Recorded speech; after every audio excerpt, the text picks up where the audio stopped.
Materi berikut diambil dari jurnal tentang pembayaran tunjangan hari raya keagamaan bagi pekerja tidak tetap di PTP Nusantara. Jatiroto. Berdasarkan ketentuan pasal 1 ayat 3 Undang-Undang Dasar Republik Indonesia tahun 1945, negara Indonesia adalah negara hukum yang menganut desentralisasi dalam penyelenggaraan pemerintahan, sebagaimana diisyaratkan dalam pasal 18 ayat 1 Undang-Undang Dasar Negara Republik Indonesia tahun 1945. Negara Kesatuan Republik Indonesia di bagian atas daerah provinsi, dan daerah provinsi itu dibagi atas kabupaten, kota, yang tiap-tiap provinsi, kabupaten, dan kota mempunyai pemerintahan daerah yang diatur dengan undang-undang. Di berbagai negara hukum, setiap penyelenggara urusan pemerintahan haruslah berdasarkan kepada hukum yang berlaku atau Wetmatigheid Panbistur. Sebagai negara yang menganut desentralisasi, mengandung arti bahwa urusan pemerintahan itu terdiri atas urusan pemerintahan pusat dan urusan pemerintahan daerah. Artinya ada perangkat pemerintahan pusat dan ada perangkat pemerintahan daerah yang diberi otonomi, yaitu kebebasan dan kemandirian untuk mengatur dan mengurus urusan rumah tangga daerahnya sendiri. Untuk mengatasi masalah pelayanan publik yang lebih baik dan dapat memenuhi harapan masyarakat akan pelayanan yang prima, maka salah satu kebijakan yang dilakukan dengan melaksanakan pengawasan melekat di seluruh unit satuan kerja pemerintah, atau bisa juga pengawasan langsung pada tiap unit satuan kerja atau satuan kerja perangkat daerah. Menurut Hadari Nawawi, pengawasan melekat adalah proses pemantauan, pemeriksaan, dan evaluasi yang dilakukan berdaya guna dan berhasil guna oleh pimpinan unit atau organisasi kerja terhadap sumber-sumber kerja untuk mengetahui kelemahan-kelemahan. Dalam melaksanakan pengawasan fungsional, beberapa syarat yang harus dipenuhi agar pengawas dapat terlaksana secara tepat dan cepat. Persyaratan yang dimaksud sebagai berikut.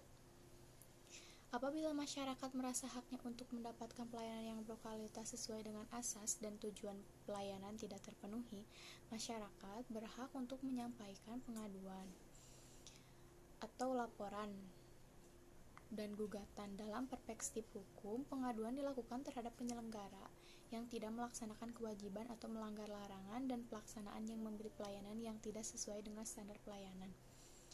Pengaduan tersebut disampaikan kepada penyelenggara, Ombudsman, Dewan Perwakilan Rakyat, Dewan Perwakilan Daerah Provinsi, dan Dewan Perwakilan Rakyat Daerah Kabupaten atau Kota. Sedangkan laporan yang dimaksud adalah tindakan hukum yang dilakukan masyarakat apabila penyelenggara yang diduga melakukan tindakan pidana dalam menyelenggarakan pelayanan publik dan disampaikan kepada aparat penegak hukum, kepolisian, kejaksaan, dan KPK. Selanjutnya, gugatan merupakan tuntutan hukum yang disampaikan oleh masyarakat kepada penyelenggara atau pelayanan publik melalui pengadilan tata usaha negara atau melalui pengadilan negeri dalam hal penyelenggaraan, melakukan perbuatan melawan hukum atau aspek perdata dalam penyelenggaraan pelayanan publik. Masyarakat atau seluruh pihak, baik warga negara maupun penduduk maupun orang perseorangan atau kelompok maupun badan hukum yang berkedudukan sebagai penerima manfaat pelayanan publik baik secara langsung maupun tidak langsung, yang melakukan pengaduan dijamin hak-haknya oleh peraturan perundang-undangan. Selain hal tersebut, masyarakat juga mempunyai kesempatan yang sama dan seluas-luasnya untuk berperan serta dalam menyelenggarakan pelayanan publik yang dilakukan dengan cara yang pertama, berperan serta dalam merumuskan standar dalam pelayanan publik.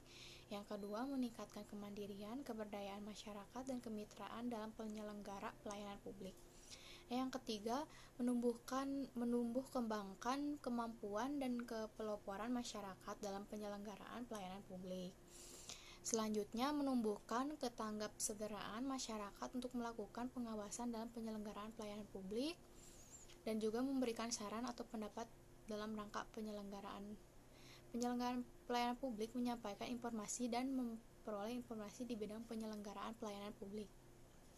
Dan ada juga yang pertama, di dalam setiap negara hukum seperti Indonesia, setiap aspek tindakan pemerintahan baik dalam lapangan pengaturan maupun lapangan pelayanan harus didasarkan pada peraturan perundang-undangan atau berdasarkan pada legalitas. Selain itu juga terdapat fungsi hukum administrasi negara dalam mewujudkan pemerintahan yang baik dan berwibawa. Pertama, fungsi formatif yaitu mengatur dan menentukan penyelenggaraan pemerintah agar sesuai gagasan negara hukum yang melatar belakanginya yaitu negara hukum Pancasila.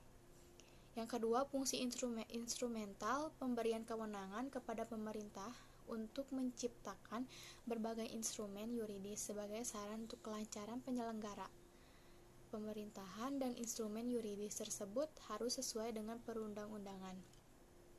Dan yang ketiga, fungsi jaminan hukum yaitu bahwa masyarakat diberikan perlindungan bila mana sikap tindak penyelenggara administrasi negara menimbulkan kerugian terhadapnya.